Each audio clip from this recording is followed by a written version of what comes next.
فی دین اللہ افواجا فسبح بحمد ربک واستغفر انہ کان توابا صدق اللہ العظیم. الحمد للہ رب العالمین والصلاة والسلام علی سید المرسلین. اما بعد فاعوذ باللہ من الشیطان الرجیم. بسم اللہ الرحمن الرحیم. قال اللہ تبارک وتعالی فی القرآن المجید ان اللہ وملائکتہ یصلون علی النبی یا ایہا الذین آمنوا صلوا علیہ وسلموا تسلیما.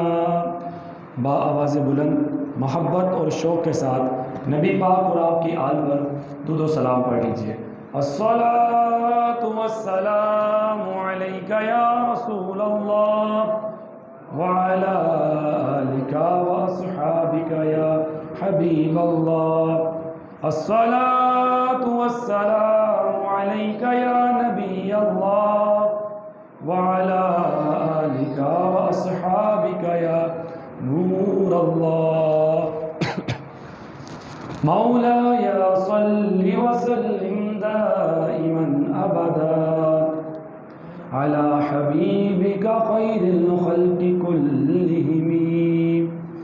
هو الحبيب الذي ترجى شفاعته لكل حول من الأحوال مقتحم. اللہ رب العزت جل جلالہ و عما نوالہ و اعظم شانہ و اتم برہانہ و عز شرفہ جل جلالہ کی حمد و ثنا اور نبی کریم رؤوف الرحیم کونین کے شہنشاہ دارین کے مالک و مولا رحمت للعالمین راحت للعاشقین سراج السالکین احمد مجتبی جناب محمد مصطفیٰ صلی اللہ علیہ وسلم کی ذات بابرکت پر درود اور سلام پیش کرنے کے بعد میرے تمام معزز سامعین و حاضرین السلام علیکم ورحمۃ اللہ وبرکاتہ. الحمدللہ آج اللہ کریم نے ہمیں رمضان المبارک کا ایک دن اور دے دیا. نہ صرف دن دیا بلکہ دن بھی وہ دیا جو دنوں کا سردار جمعۃ المبارک. تو اس رمضان میں الحمدللہ ہمیں اللہ نے 5 جمعے عطا فرمائے.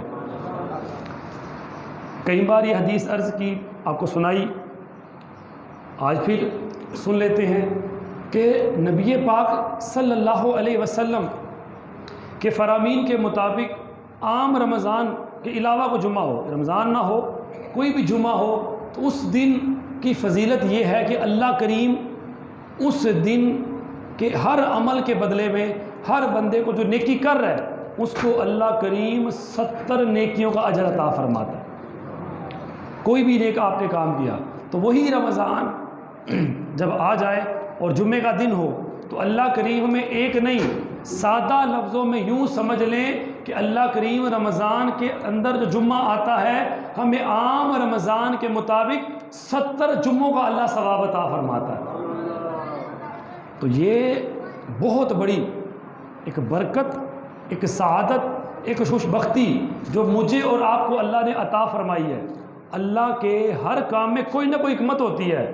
لوگ دیکھیں جی 2 طرح کے ہیں, کچھ وہ ہیں جو نیکیاں کرنا چاہتے ہیں کچھ وہ ہیں جو نیکیاں کر رہے ہیں مجبوری میں، جان چھڑانا چاہتے ہیں کہ رمضان آیا، اب کل ہر بندے کی خواہش تھی یار چلو نتی ہو یا کل عید ہو جائے، کام ختم ہو، رمضان سے جان چھوٹ جائے۔ کچھ لوگ ایسے بھی ہیں ہماری سوسائٹی میں ہمارے ساتھ رہتے ہیں جو کہتے ہیں یار چلو آج چاند نکل آئے، سعودیہ میں ہو گیا، کل ایتھے بھی ہوئے گا جناب، ابھی انہوں نے اعلان کیا نا، دیکھو جناب راتی 12 بجے پھر اعلان ہوئے گا کہ چاند نکل آیا ہے۔ یعنی لوگوں نے دین کو مذاق سمجھ رکھا ہے کہ کھیل ہے کوئی۔ میں نے پہلے بھی عرض کی کہ رمضان المبارک کی رویت، یعنی جب رمضان آتا ہے حضور نے فرمایا کہ چاند دیکھ کر روزے رکھو، اور جب عید آئے تو چاند دیکھ کر عید کرو۔ ہمیں تو حکم ہے رویت کا، تو آج کل ہم ٹی وی پہ دیکھتے ہیں، خبروں میں سنتے ہیں، خود کتنے لوگ چاند دیکھنے جاتے ہیں؟ بہت کم۔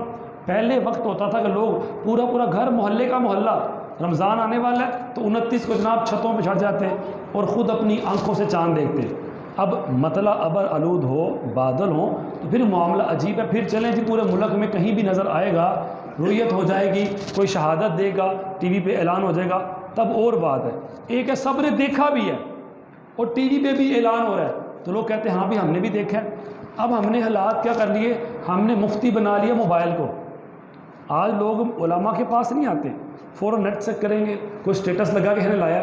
اب ہماری آج کے دور میں ایڈیٹنگ، چیزیں بنانا، تصویریں اتنا عام ہو گیا، بچے کو جناب یہ اپلیکیشن کا پتہ ہے، خود سے کوئی بھی تصویر کریٹ کر کے ڈیٹ چینج کر کے آپ لگا دیں، کل عید ہوگی، کل فلاں ہوگا، چاند نظر آ گیا، تو یہ بڑا آسان ہو گیا۔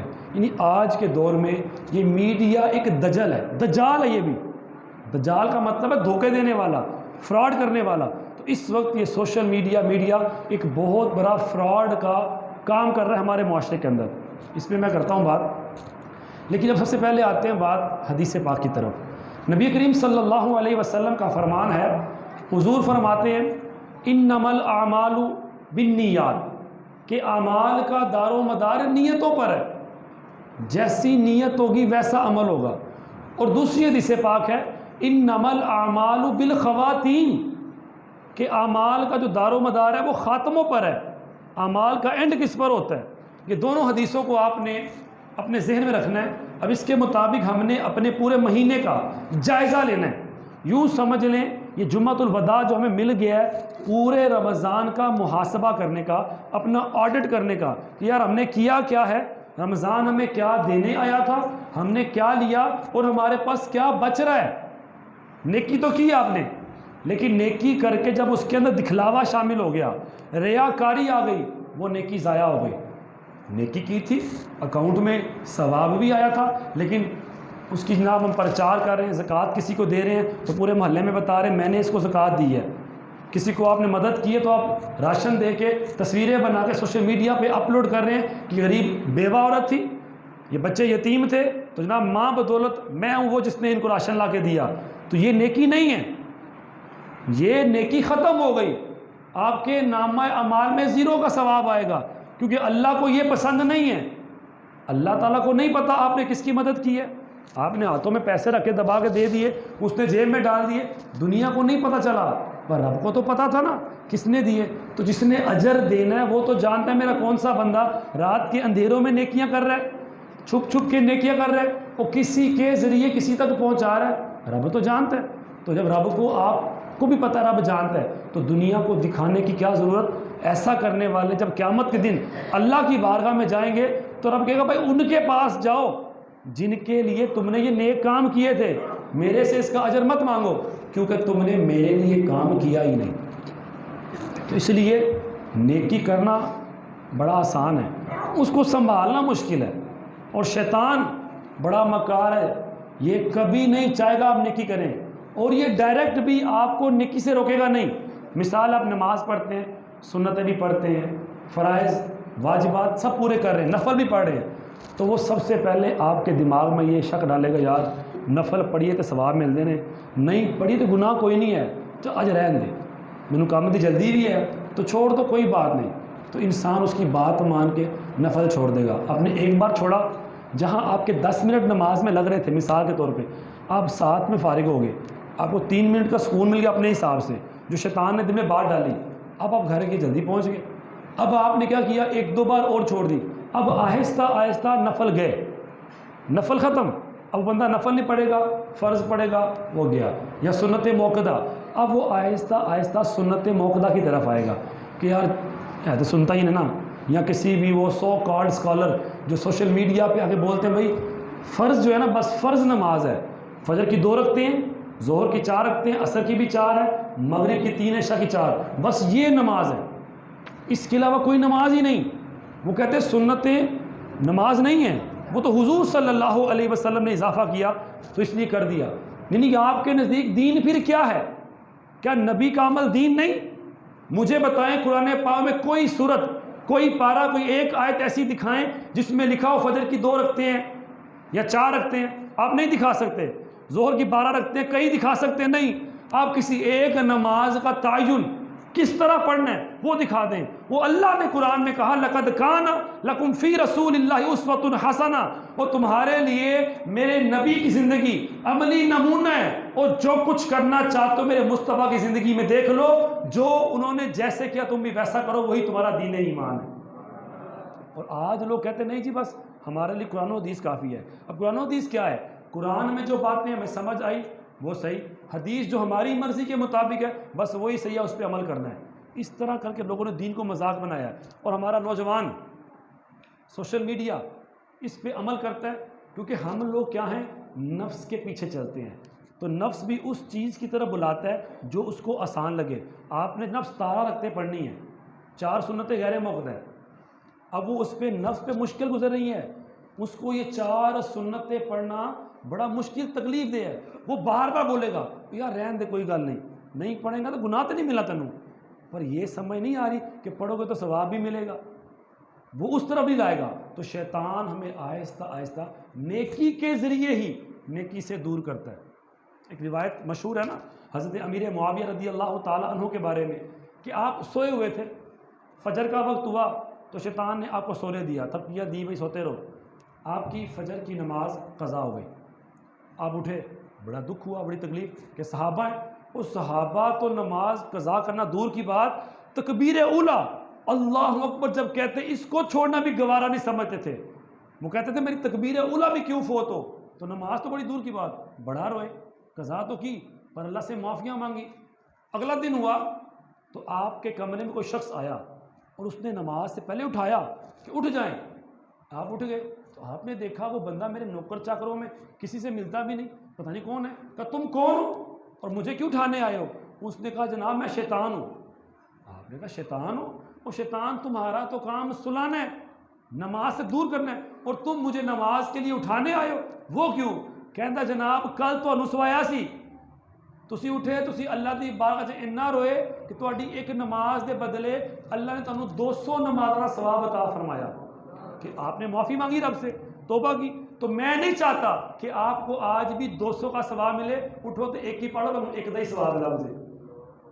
یہ شیطان ایسا مکار کہ وہ پہلے نیکی کرنے نہیں دے گا، اگر کرنے آ گئے ہیں اس کی کوشش ہے بندہ کم سے کم نیکی کر لے تاکہ میرے والے پاسوں گھاٹا دے پہ نوں۔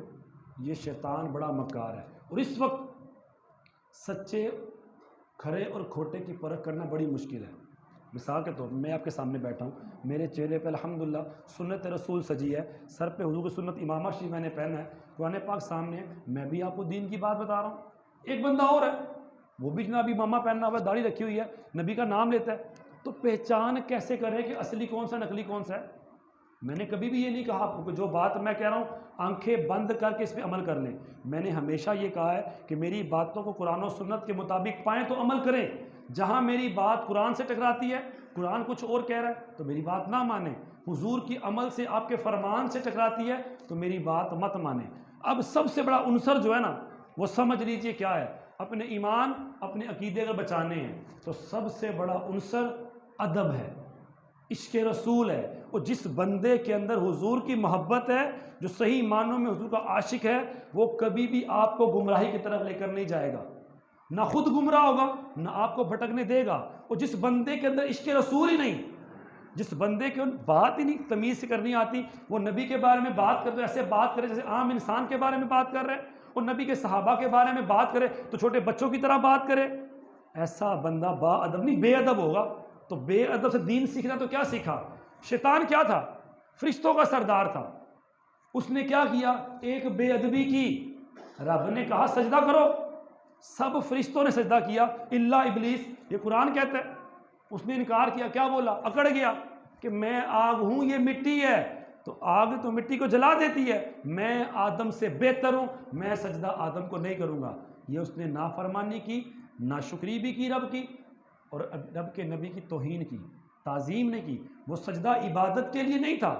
رب کہتا ہے مجھے سجدہ کرو، اور رب ہی کہہ رہا کہ میرے آدم کو سجدہ کرو. تو رب نے عبادت کے لیے سجدہ نہیں کروایا، وہ سجدہ تعظیمی تھا کہ ادب میں، احترام میں میرے آدم کو سجدہ کرو. تو شیطان نے نہیں کیا، بے ادب ہوا. تو رب نے اس کی ہزاروں سال کی عبادت، لاکھوں سال کی عبادت پھینک دی سائڈ پہ. کہا جنت سے نکل جا، تو مردود ہو گیا، رجیم، دھتکارا ہوا. اور کتابوں میں لکھا ہے کہ شیطان نے زمین کے چپے چپے پر سجدے کیے ہیں. اس کا مطلب یہ کہ جتنی اس نے عبادت کی ہے، اگر اس کو تقسیم کیا جائے ان سجدوں کو، تو زمین کم پڑ جائے گی، اس کے سجدے زیادہ ہو جائیں گے. پھر بھی رب نے اس کی عبادت کی طرف نہیں دیکھا کہ اس نے میرے نبی کی بے ادبی کی، اس نے میری بات نہیں مانی، رب نے جنت سے نکال دیا. تو خدا کے لیے آپ جس کو بھی سنتے ہیں، کم از کم یار یہ تو دیکھو وہ عاشق رسول ہے کہ نہیں، حضور سے محبت کرنے والا ہے کہ نہیں. اب میں آپ سے بات کرتا ہوں، آپ اپنے ایمان سے بتائیے گا دین کس پر نازل ہوا؟ جی بولیے. یہ قرآن کس پہ اترا؟ نبی پاک صلی اللہ علیہ وسلم پر. تو نبی پاک نے قرآن کس کو سمجھایا؟ نبی کے صحابہ کو. تو صحابہ اکرام وہ ہستیاں جو لمحہ مبارک صلی اللہ علیہ وسلم سے، نبی پاک کی پاک زبان مبارک سے جیسا قرآن اتر رہا ہے ویسا سن بھی رہے ہیں، اور نبی پاک خود اس کا پریکٹیکل کر کے دکھا بھی رہے ہیں. صحابہ یہ معاملہ یوں نہیں یوں ہے، یہ بات یوں نہیں یوں ہے. میں آپ سے کہتا ہوں صحابہ سے بڑھ کر قرآن سمجھنے والا کوئی نہیں ہو سکتا. لیکن صحابہ میں بھی سب صحابہ عالم صحابہ نہیں تھے. سارے صحابہ نہیں، ان میں بھی بہت صحابہ علم والے تھے، کچھ کم علم والے تھے، لیکن اپنی مرضی سے سب کے سب صحابہ بھی قرآن نہیں سمجھ سکتے تھے. حالانکہ وہ عربی تھے، عربی زبان ہے، اور انہی کے زمانے کے مطابق اسی لب و لہجے میں رب نے قرآن اتارا. اب قرآن میں آیت آتی ہے نا کہ جب سفید ڈورا، سیاہ ڈورا سفید ڈورے سے بدل جائے تو پھر روزہ بند کر لو. اب یہ رمضان کے مہینے کے اعتبار سے آیت تھی. ایک صحابی نے یہ بات سنی، وہ گھر چلے گئے، انہوں نے ایک دھاگا لے لیا سفید، ایک لے لیا کالا، اور سحری کے وقت دیکھتے رہے کب سفید کالا ہوگا، بدلے گا. وہ بدلا ہی نہیں. سحری کا وقت ختم ہو گیا. وہ بڑے پریشان کہ حضور نے تو یہ فرمایا تھا، قرآن میں یہ آیا. وہ صبح نبی پاک کی بارگاہ میں گئے، عرض کی یا رسول اللہ آپ نے تو فرمایا تھا کہ سیاہ جو دھاگا ہوگا ڈورا یہ سفید سے بدل جائے گا، میں تو پوری رات دیکھتا رہا ہوں یہ بدلا نہیں. تب حضور نے صحابی اس کا مطلب یہ نہیں تھا، اس کا مطلب یہ تھا کہ رب نے جو سفید اور سیاہ ڈورے کی بات کی ہے نا، تو سیاہ ڈورے سے مراد رات ہے کالی، کہ جب یہ کالی رات صبح کے سفیدی سے بدل جائے، رات ختم ہو اور صبح آنے لگے، تو تب سحری کا ٹائم ختم ہو جاتا ہے. اب ذرا اپنے ایمان سے سمجھیں اور دل سے پوچھیں کہ صحابہ نبی پاک کے زمانے میں اپنی عقل سے خود، ہر صحابی کی بات نہیں کر رہا، میں چند کی بات کر رہا ہوں کہ جنہوں نے ایسا کیا انہیں وہ بات اس طرح سمجھ نہیں آئی. انہوں نے لفظ کے ظاہر کو دیکھا کہ لفظوں میں دھاگے کا ذکر ہے تو دھاگا بدلا نہیں، لہٰذا وہ قرآن کو اس طرح سمجھ نہیں پائے. تو آج کے دور میں 1400 سال کے بعد کیا ایک بندہ اٹھ کے بولے کہ جناب مینوں قرآن صحیح سمجھ آ گیا، اور وہ بندہ عالم بھی نہ ہو، اس کو عربی پڑھنا بھی نہ آتا ہو، نہ وہ عربی کی صرف و نحو جانتا ہو، نہ قرآن کی آیت پڑھ کے ترجمہ کر سکتا ہو، تو کیا وہ آپ کو قرآن سکھائے گا صحیح؟ کیا وہ نبی کی حدیث کی صحیح تشریح کرے گا؟ اس نے تو اردو کی کتابوں سے حدیثیں پڑھ لی، اپنی عقل سے، اپنی سمجھ سے جناب سمجھا دیا. تو آپ کہتے ہیں بڑا عالم ہے جناب، بڑا علم ہے. دیکھو زبان کا تیز ہونا علم نہیں ہے یار. اچھا اب یہ دیکھیں بڑی بات، اس وقت اس رمضان میں بہت سے مسائل پر بحث چھڑی رہی کہ جناب تراویحیں 8 نے کہ 20 نے. اب وہ کہتے ہیں جناب نبی پاک نے 8 تراویحیں پڑھی، یہ جو لوگ کہتے ہیں، میں اس کی بات کرتا ہوں. اور یہ 20 تراویحیں نا حضرت عمر رضی اللہ تعالی عنہ نے اضافہ کیا ہے، اس لیے ہم 20 نہیں پڑھیں گے، ہم 8 ہی پڑھیں گے. اب حضور کا فرمان سن لیجیے ذرا، سنا بھی ہوگا پر ذہن میں نہیں نا مستحضر. حضور نے فرمایا اگر میرے بعد کوئی نبی ہوتا تو وہ عمر ہوتا، اگر ہوتا، نبی نہیں. اور قرآن پاک کی 26 کے قریب 26 آیات ایسی ہیں جو حضرت عمر کی موافقت پہ اتری کہ جیسا مشورہ آپ نے دیا رب نے اس مشورے کو وحی بنا کر قرآن میں نازل کر دیا۔ تو ایک ایسا صحابی جس کو نبی کہے کہ اگر میرے بعد نبی ہوتا کہ نبوت کی صفات اس میں موجود ہیں لیکن میں آخری نبی ہوں، میرے بعد نبی کوئی نہیں، اور وہ صحابی کے موافقت سے قرآن کی 26 آیتیں اتری ہوں، کیا وہ صحابی حضور کے عمل کے خلاف جائے گا؟ یا تم آج کے دور کے انسان اس صحابی سے علم میں بڑھ گئے کہ صحابی نے جو کام کر دیا تو کہتا غلط کام کیا؟ پھر کمال کی بات ہے، اس صحابی نے اگر کام کیا تو کسی صحابی نے ان کا انکار نہیں کیا، تو صحابہ نے ان کی بات مان کے جماعت سے نماز پڑھی۔ وہ اللہ کے بندو، تم ان صحابہ سے بھی بڑھ گئے اور ان صحابہ کے بارے میں زبان درازی کرتے ہو۔ یہ قرآن جو آج میرے اور آپ کے سامنے موجود ہے یہ بھی حضرت عمر رضی اللہ تعالی عنہ کے مشورے سے موجود ہے۔ جنگ یمامہ میں بڑے صحابہ شہید ہوئے، 700 کے قریب ایسے صحابہ شہید ہوئے جن میں سے اکثر صحابہ قرآن کے حافظ تھے۔ اس وقت قرآن کتابی شکل میں موجود ہی نہیں تھا، تو عمر فاروق اعظم حضرت ابوبکر صدیق کے پاس آئے، وہ پہلے خلیفہ ہیں، ان کے زمانے کی بات ہے، عرض کی سرکار اس قرآن کو اکٹھا کریں، کسی جگہ پہ لکھوا کے جمع کریں، کہ قرآن سینوں میں تو موجود ہے، وہ جس طرح جنگ میں صحابہ شہید ہو رہے ہیں، حافظ قرآن شہید ہو رہے ہیں، کہیں ایسا وقت نہ آ جائے کہ قرآن سینوں سے بھی مٹ جائے۔ تو ابوبکر صدیق رضی اللہ تعالیٰ نے جواب دیا، اے عمر میں وہ کام کیوں کروں جو نبی پاک نے نہیں کیا، کہ نبی پاک نے قرآن کو کتابی شکل میں خود نہیں لکھوایا۔ تو آپ نے پھر فرمایا کہ ایسی بات نہیں، اب دیکھیں اسلام پھیلے گا تو وہ جو لوگ عربی نہیں اجمی ہیں ان کے پاس قرآن کہاں سے جائے گا؟ ہم بھی مر جائیں گے، ہمارے سینوں میں قرآن ہمارے ساتھ دفن ہو جائے گا، تو امت بعد میں کس طرف جائے گی؟ انہیں بات سمجھ آئی تو آپ نے قرآن کو جمع کر کے ایک کتابی شکل میں محفوظ کیا، چھاپا نہیں، اس کو عام نے کیا اور حفاظت سے رکھ دیا کہ جب اس کا ضرورت کا وقت آئے گا تب اس کو عام کریں گے۔ تو جناب عثمان غنی کے دور میں، کیونکہ حضرت عمر کے دور میں جنگیں ہوتی رہی، فتوحات ہوتی رہی، 12 سال آپ کا سنہری دور رہا اور اسلام 26,000 مربع میل پر اسلام پھیلا، مختلف ملکوں میں، بر اعظموں میں گیا۔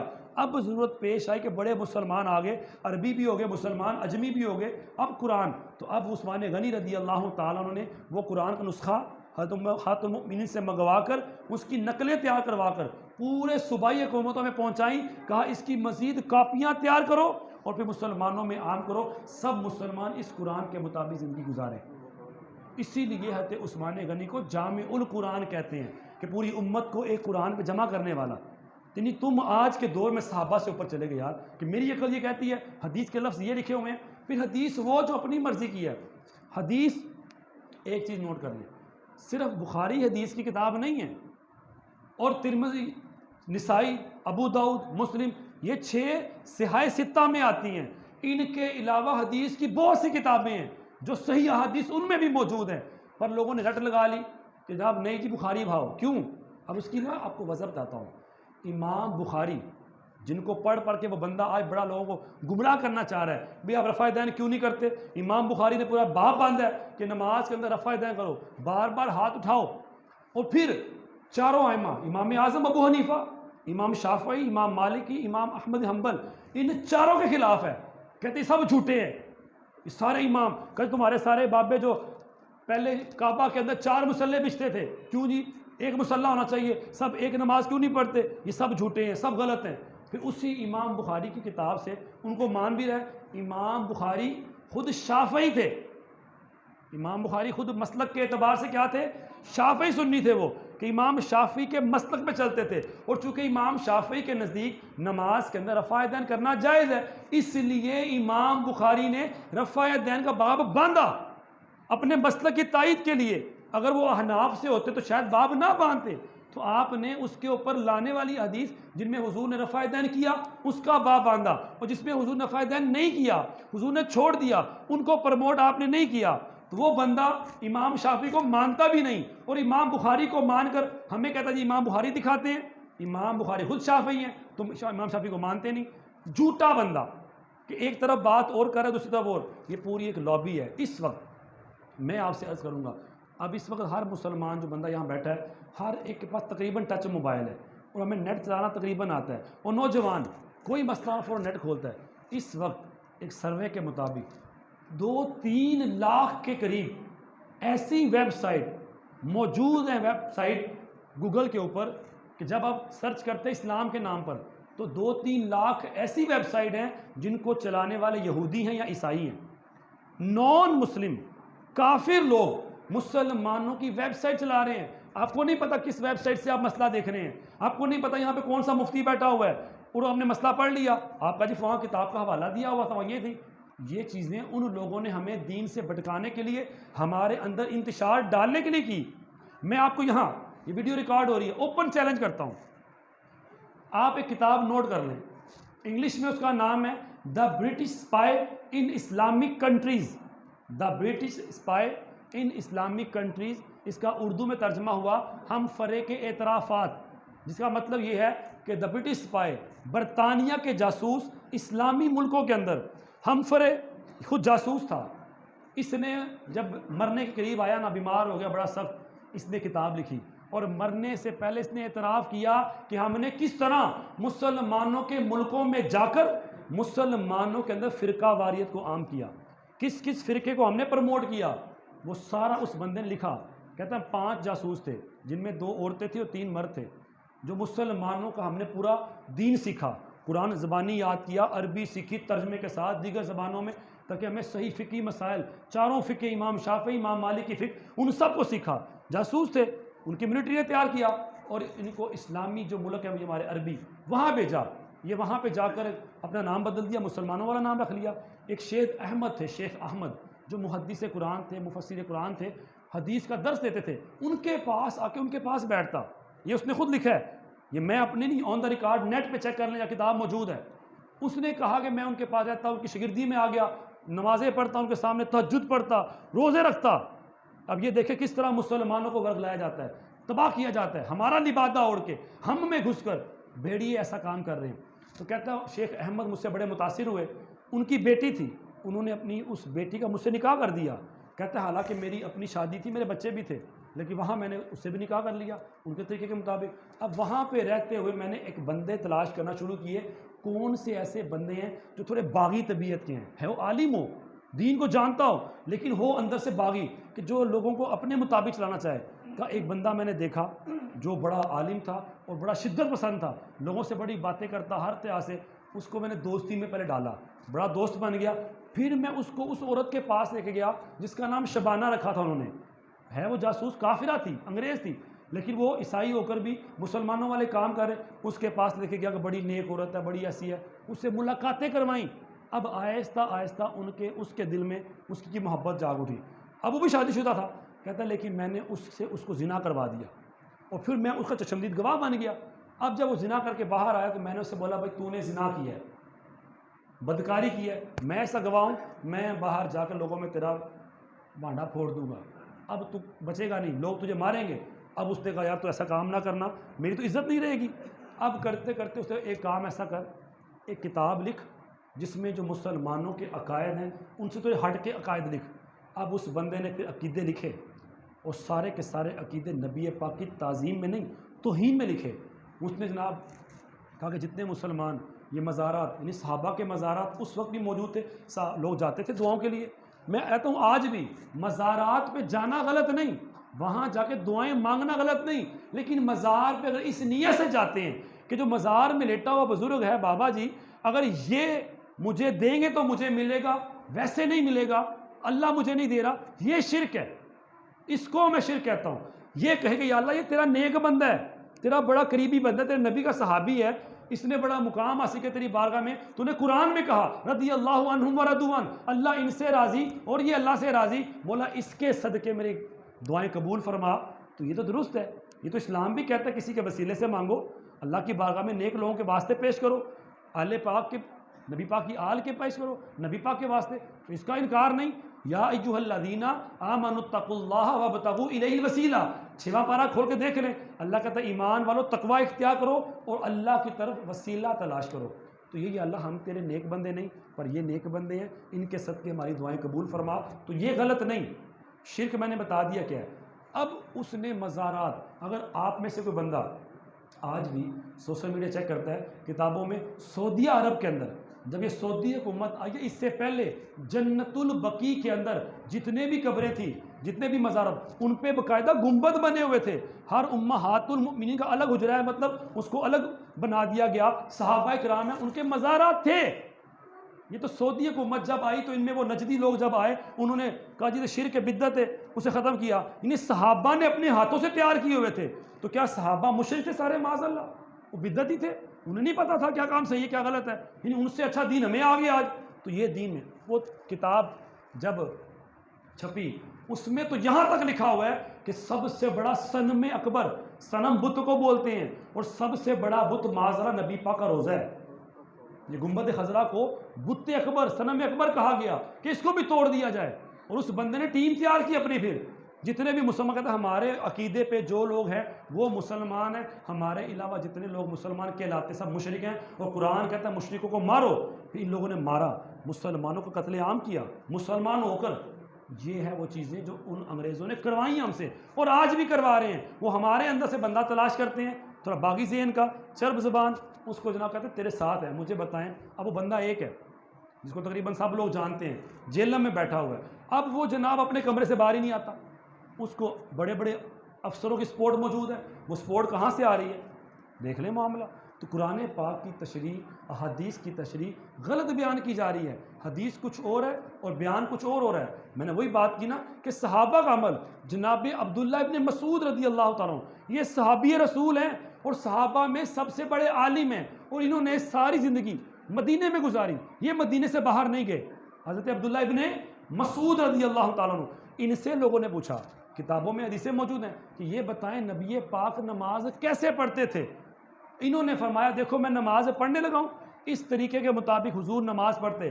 انہوں نے نماز پڑھی تو راوی کہتا ہے کہ میں نے دیکھا انہوں نے اللہ اکبر جب تکبیر تحریمہ کہا تو ایک بار ہاتھ بلند کیا, پھر پوری نماز میں ہاتھ بلند نہیں کیے, رفع دین نہیں کیے. تو اس صحابی رسول کی طریقہ یہ ہے.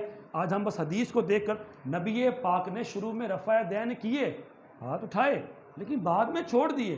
اب یہ بھی بڑا مسئلہ ہے نا, رفع دین اور کمال سن لیں. جو لوگ کرتے ہیں نا ان سے بھی بولنے اگر تم نے حدیث پہ عمل کر رہے ہیں نا تو صحیح طرح کرو. نبی پاک نے جتنی بار کیا اتنی بار تم بھی نہیں کرتے. نبی پاک اگر وہ حدیث کو دیکھیں تو رکوع میں جانے, اٹھنے کے وقت سجدے میں جاتے ہوئے اور سجدے سے اٹھتے بھی آپ رفع دین کرتے. یہ لوگ نہیں کرتے. مطلب وہی اپنی مرضی سے اپنی طبیعت پہ چل رہے ہیں. یا تو کام پورا کرو نا پھر یار, اگر حدیث کو ہی ماننا ہے تو صحیح طرح مانو, اس کے مطابق بھی نہیں چلتے. تو بس وہی ہے یار کہ آپ جس کو دیکھ رہے ہیں آہستہ آہستہ آپ اس کی تو جاتے ہیں. میں آپ کو منع نہیں کرتا, لیکن میں ایک بات کہتا ہوں, آپ نے دیکھا میرا نمبر بہت سے لوگوں کے پاس موجود ہے, آپ نمبر لے لیں, آپ کو جہاں ڈاؤٹ ہو آپ رابطہ کریں. انشاءاللہ قرآن و حدیث سے اگر نہ دکھائیں تو پھر آپ اسی کی بات مانیے گا, اگر دکھا دے تو اپنے عقیدے کو چھوڑیں مت یار, کیوں اپنا بیڑا غرق کر رہے ہیں. یہ یاد رکھیے گا اصل چیز عقیدہ ہے. آپ گناہ گار ہیں, نمازیں نہیں پڑھ پا رہے, جو کہ غلط عمل ہے, میں اس کو صحیح نہیں کہہ رہا, لیکن اختتام کہاں پہ ہونا ہے؟ میں نے کہا انما الاعمال بالخواتیم, اعمال کا دار و مدار خاتموں پر ہے. اب ایک بندہ مرنے لگا ہے اور مرتے وقت کلمہ نصیب ہو رہا ہے, وہ مومن مر رہا ہے, کلمہ نصیب نہیں ہوا تو شک پڑ گیا پتہ نہیں کیا ہے. اور حدیث میں آتا ہے کہ جس کے دل میں رائی کے دانے کے برابر بھی ایمان ہوگا وہ بندہ اگر مسلمان دنیا سے جائے گا تو جتنا مرضی گناہ گار ہو ایک نہ ایک دن اپنی سزا پوری کر کے جنت میں ضرور جائے گا. اب ایمان کیا ہے ذرا اس پہ بھی تو غور کرے. ایمان بس کلمہ پڑھنے کا نام ہے, اور ایمان یہ ہے, میرے نبی پاک صلی اللہ علیہ وسلم فرماتے ہیں مجھے اپنی جان سے بڑھ کر پیار کرو. لا یؤمن احدکم حتی اکون احب الیہ من والدہ وولدہ والناس اجمعین. تم میں سے اس وقت تک کوئی بھی کامل ایمان والا نہیں ہو سکتا جب تک میں اس کو ہر چیز سے بڑھ کر عزیز نہ ہو جاؤں. تو نبی پاک کے بارے میں الفاظ بولو, نبی تو شے ہی کوئی نہیں, نبی تو معاذ اللہ ایسے, نبی کو تو پتہ ہی کچھ نہیں, نبی کی تعظیم یوں کرو بڑے بھائی کی طرح. تو بتائیں کیا یہ حضور سے محبت ہے؟ صحابہ کرام علیہم رضوان کا زمانہ, جناب عمر رضی اللہ تعالیٰ عنہ, جسے مجلس لگی ہے, بیٹھے ہوئے ہیں, عمر رضی اللہ تعالیٰ اینڈ میں بیٹھے ہوئے ہیں, دو بندے آگے بیٹھے ہیں, حضور کچھ ارشاد فرما رہے ہیں اور وہ دونوں آپس میں باتیں کر رہے ہیں. حضرت عمر رضی اللہ تعالیٰ نے کنکری پکڑی, بٹا پتھر جسے ہم کہتے ہیں, اور مارا ایک کو. اس نے پیچھے دیکھا کہ تم بھی آؤ اور اس کو بھی ساتھ لے کے آؤ. دونوں کو مسجد نبی سے باہر لے گئے اور کہا تم کون لوگ ہو, کہاں سے آئے ہو؟ انہوں نے بتایا جناب ہم آج ہی مدینے میں آئے ہیں، ہم کسی دور کے علاقے سے آئے ہیں. کہا اگر تم مدینے کے ہوتے تو میرے ہاتھ میں در ہے، میں تمہیں اتنے درے مارتا کہ تمہیں عقل آ جاتی اور تمہیں سمجھ نہیں آ رہی. حضور کی بارگاہ میں بیٹھے ہو اور حضور ارشاد فرما رہے ہیں، تم آپس میں باتیں کر رہے ہو. یہ صحابہ میں ادب سکھا رہے ہیں کہ حضور کا ادب تو یہ ہے کہ یار ان کی بارگاہ میں بیٹھ کر آپس میں بولنا نہیں، ان کو سننا ہے. اور قرآن تو یہاں تک آج بھی کہتا ہے یا ایھا الذین آمنوا لا ترفعوا اصواتکم فوق صوت النبی. اے ایمان والو اپنی آوازوں کو نبی کی آواز سے مسجد نبوی کے اندر یا جہاں نبی پاک موجود ہیں وہاں پر اونچا مت کرو. کیوں؟ ان تحبط اعمالکم وانتم لا تشعرون. تمہارے اعمال برباد ہو جائیں گے سارے اور تمہیں اس کا پتہ بھی نہ چلے گا. اور یہ قرآن پاک سے اب اس زمانے کے لیے نہیں تھا، قیامت تک کے لیے ہے. تو قرآن کا ہر حکم بھی قیامت تک کے لیے ہے کہ نبی پاک بظاہر جب موجود تھے دنیا میں تب بھی، اور جب دنیا سے پردہ فرما گئے اپنی قبر انور میں، تو آج بھی مدینہ شریف کوئی جائے تو اس کو یہ ادب لازم ہے کہ اپنی آواز کو پست رکھے.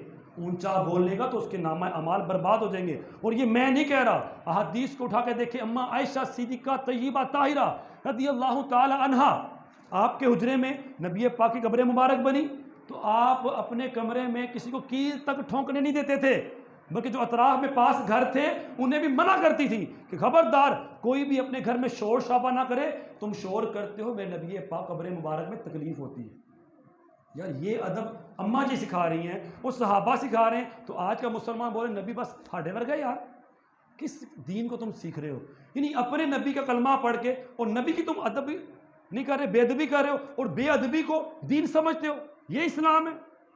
کیسی عقل مت ماری گئی ہماری. یار میں پھر کہتا ہوں ادب ادب ادب، با ادب با نصیب، بے ادب بے نصیب.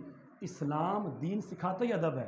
وہ صحابہ تھے نا، ذرا ذرا بات پہ لڑتے تھے. اگر کسی نے دوسرے کے اونٹ سے پہلے اپنے اونٹ کو پانی پلا دیا تو تلوار نکل آتی. وہ تو ہوتا کون ہے، مجھ سے پہلے آ گیا. غرور تکبر میں بھرے ہوئے. لیکن جب کلمہ پڑھا اور مسلمان ہو گئے تو ایسے ہو گئے کہ جناب لوگ مارتے بھی تھے تو کچھ نہیں کہتے تھے، دعائیں دیتے تھے. تو یہ صحابہ نے عمل کر کے دکھایا کہ حضور نے جو کہہ دیا نا وہی دین ہے، وہی دین ہے، وہی دین ہے. یار قرآن پاک ہماری کتاب ہے، اس سے بڑے کتاب کوئی نہیں. پر مجھے کوئی چیلنج کر کے بتائے نا کہ آؤ میں ہر چیز تمہیں قرآن سے نکال کے دکھاتا ہوں. آئے بندہ کوئی، میں چند سوال کرتا ہوں مجھے بتا دے. جیسے میں نے ایک سوال کیا نماز کے بارے میں، مجھے زکوٰۃ کا حکم ہے، فرض ہے، کتنی دینی ہے دکھاؤ قرآن سے. کتنی زکوٰۃ دینی ہے؟ نہیں دکھا سکتے. رکھتے کیسے پڑھنی ہے، نماز کے اول وقت آخر وقت کون سے ہیں، فطرانہ کیسے دینا ہے، دکھائے نا قرآن پاک سے. مطلب یہ ہے کہ اللہ اگر سب کچھ قرآن میں اتار دیتا پھر نبی کی ضرورت کیا تھی. تو اللہ نے کہا قرآن میں نبی پہ نازل کیا، اب اس کا پریکٹیکل نبی کر کے دکھائیں گے. وضو کے اندر جو طریقہ اختیار کرتے ہیں وہ تو صرف فرائض موجود ہیں، کلیاں کرتے ہیں، ناک میں پانی ڈالتے ہیں، وہ کہاں سے سیکھا آپ نے؟ نبی پاک کی حدیث سے. تو نبی پاک نے قرآن کا ہمیں عملی پریکٹیکل کر کے دکھایا. تو سمجھ لیں اصل قرآن وہی ہے جو حضور نے سکھایا. جو اپنی مرضی سے بندہ سکھائے نا کہ مجھے بڑی عقل ہے جناب، میں جس کو مرضی کچھ کہہ سکتا ہوں، مجھے سب پتہ ہے. عقل کل اللہ تعالیٰ ہے، ہمارے پاس کوئی عقل نہیں. اس کی دی ہوئی جتنی بھی ہے اتنی. تو ہم نے دین کے معاملے میں عقل نہیں دورانی، ہم نے وہ دیکھنا ہے کہ نبی پاک نے کیا کہ نبی کے صحابہ نے. اور وہ لوگ کہتے ہیں نہیں جناب حضرت امیر معاویہ غلط ہیں، غلط کہہ رہے ہیں. ان کو صحابی ہیں، کاتب وحی ہیں. پھر اللہ نے قرآن میں وحی بھیجی ہے رضی اللہ عنہم ورضوا عنہ، اور جس سے اللہ راضی ہو تم اس کو برا بلا کہہ رہے ہو، تم اس کے خلاف جا رہے ہو. یا تو ثابت کر دو نا کہ رضی اللہ عنہم ورضوا عنہ میں حضرت امیر معاویہ شامل نہیں، لا کے دکھاؤ کوئی ثبوت. قرآن میں رب کہہ رہا ہے اور تم اپنی مرضی سے، اپنی عقل سے، اپنی جو دل کرتا ہے وہ کہتے ہو. تو خدا کے لیے اس وقت یہ بہت بڑا فتنہ ہے. ایمان بچائیں اپنا. میں اسی لیے عرض کر رہا ہوں کہ علماء کے پاس آئیں، ان کے پاس بیٹھے، جب تک مسئلہ سمجھ نہ آئے پوچھیں. خود سے دیکھا یار بندے نے 6 حدیث سنا ہڑی ہیں، اے بندہ صحیح ہے، اے بندہ بالکل درست ہے. نہیں، میں آپ کو کہتا ہوں، میں قرآن سے ایک مثال دینے لگا ہوں آپ کو. اب دیکھیے گا عقل کی بات ہے. میں آپ کو قرآن سے ثابت کر سکتا ہوں، قرآن خود کہہ رہا ہے نماز نہ پڑھو، نماز کے قریب بھی نہ جاؤ. میں چیلنج کرتا ہوں، اللہ تعالیٰ قرآن میں فرماتا ہے یا ایھا الذین آمنوا لا تقربوا الصلاۃ. حافظ صاحب موجود ہے ماشاءاللہ یہاں پہ. قرآن پاک کہتا ہے کہ نماز کے قریب نہ جاؤ، اور آپ کہتے ہیں نماز فرض ہے. یہ میں قرآن سے بتا رہا ہوں نا آپ کو. لیکن میں کہتا ہوں یہ ہے چال. ادھی گل کی تھی، آگے تو پڑھو. اللہ فرماتا ہے اذ انتم سکارا، اور جب تم نشے کی حالت میں تو نماز نہ پڑھنا. پتہ نہیں تم کیا پڑھ دو. نماز پڑھنا فرض ہے، پر میں بتانا چاہ رہا ہوں یہ قرآن پاک ہی ہے نا، تو میں آپ کو آیت سنا رہا ہوں، وہ بھی حدیثیں سناتے ہیں، وہ بھی آیتیں سناتے ہیں، اور سناتے ہیں اتنی بھی اپنی مرضی ہو، سناتے ہیں وہ ہیں جو اپنے مطلب کی ہو۔ اب بتوں کے بارے میں جو حدیثیں یا آیتیں نازل ہوئی ہیں وہ جناب اولیاء اعظام کے بارے میں، انبیاء کے بارے میں، اور اپنی مرضی سے اس کی جس طرح توڑ مروڑ کے تشریح کر دینا۔ تو ایمان سمجھیں، ضرور سمجھیں، میں کہتا ہوں ہر ایک کو سنیں اگر دل کرتا ہے، پر یار دیکھو تو صحیح کون سا بندہ با ادب ہے اور کون سا بے ادب ہے۔ اب میں آپ کو بتا رہا تھا کہ سوشل میڈیا پہ اتنی ویب سائٹ عام ہے، اس کی چند مثالیں دیتا ہوں دو آپ کو۔ جیسے آج جمعۃ الوداع ہے، اور لاسٹ جمعۃ الوداع کو میں نے وہ میسیج دیا آپ کو کہ لوگ عام کرتے ہیں، دیکھو جی جو آخری جمعہ ہوگا نا اس دن 4 رکعتیں پڑھ لے گا، اس کی پچھلی ساری قضائے عمری، پچھلی ساری قضا نمازاں معاف۔ اب یہ کن ویب سائٹ سے آئی ہیں؟ جو اسلام کی ویب سائٹ نہیں ہے، اسلام کے نام پر ہے، چلانے والے کافر ہیں، نہ کوئی حدیث ہے نہ کوئی حوالہ۔ اسی طرح کوئی حدیث چلتی ہے، معذاللہ حدیث نہیں ہے پر کہتے ہیں حدیث کہ جس نے رمضان کے آنے سے پہلے اور سب سے پہلے رمضان کی مبارکباد دی اس پہ جنت واجب ہو گئی۔ ایسی حدیث ہے کوئی نہیں۔ تو یہ ہے معاملہ، سوشل میڈیا پہ اتنا اعتماد مت کریں، یہ آپ کا ایمان بھی تباہ کر دے گا، اور مرتے وقت کلمہ نصیب نہ ہویا تو ساری زندگی دے حج نمازاں ضائع، صدقے زکوٰۃ ضائع۔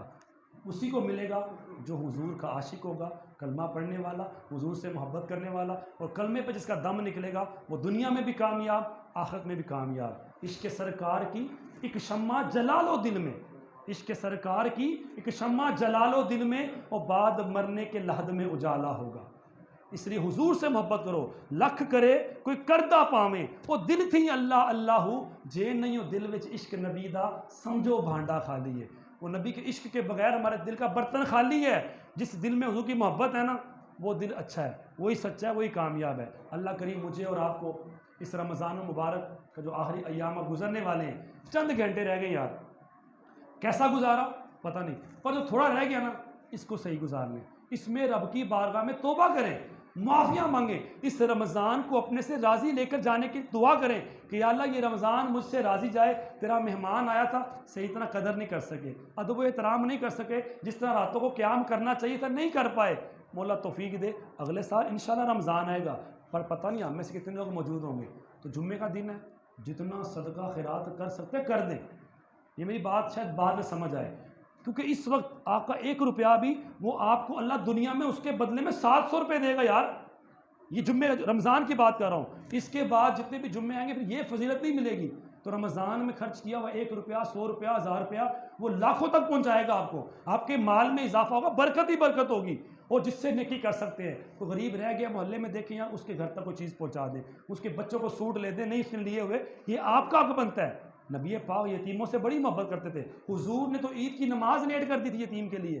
حضور جا رہے تھے نا، یتیم رو رہا تھا، پوچھا کیا بات ہے سب نے کپڑے پہنے تم نے نہیں پہنے؟ کہا سرکار میرا تو کوئی ہے ہی نہیں، مجھے کون لے کے دے گا؟ کہا یہ بات مت کرنا، جس کا کوئی نہیں اس کا میں محمد۔ گھر لے کر گئے، کپڑے پہنائے، کہا آج کے بعد مت کرنا، محمد تیرا باپ ہے اور تیری یہ جو میری بیٹیاں ہیں یہ تیری بہنیں ہیں۔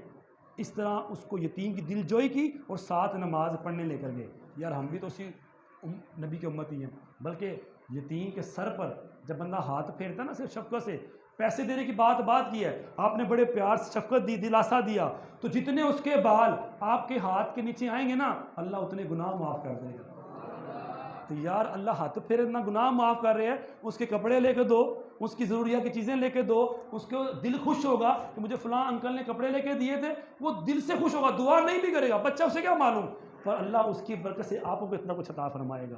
تو یہ عید اپنی خوشی منانے کا نام نہیں، عید وہ جس میں دوسروں کو شامل کریں، اور اصل عید اس کی ہے جس نے رمضان کا حق ادا کیا ہے، رمضان کا حق ادا نہیں کیا تو اس کی کوئی عید نہیں۔ اللہ کریم ہمیں عمل کی توفیق عطا فرمائے، آمین بجاہ نبی امین صلی اللہ علیہ وسلم۔ آگے آ جائیں، صفحے بنا لیں، سنت ادا کریں۔ اب جو پیچھے رہ جائیں گے بعد میں جگہ نہیں، تو نیچے بیسمنٹ میں جگہ موجود ہے، وہاں جا کے صفحے بنا لیں۔